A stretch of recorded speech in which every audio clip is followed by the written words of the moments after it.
To create a hay meadow flower loom, the first thing to do is go for a walk. Find 4 sticks that are roughly the same size and straight-ish. Then pick flowers, leaves and anything that stands out. You don't need to have a meadow or a big garden. Notice on the vast amounts of flowers and plants on the road verges. Here we found cow parsley, Welsh poppies, daisies and stitchwort. Although wildflowers are beautiful, please don't pick more than a handful. The pollinators need them.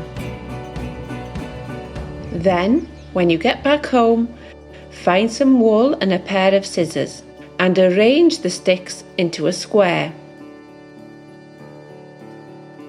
Tie the 4 corners with pieces of wool, string or whatever you have lying around.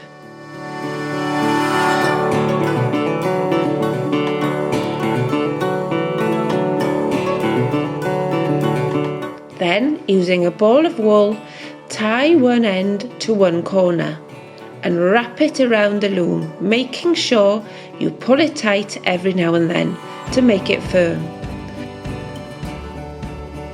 Cut the wool and tie the end to the last corner.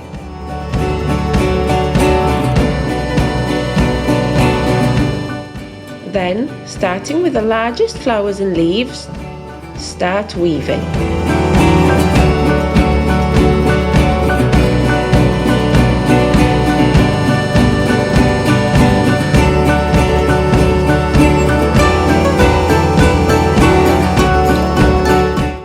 The smallest flowers and leaves at the bottom of the loom at the end.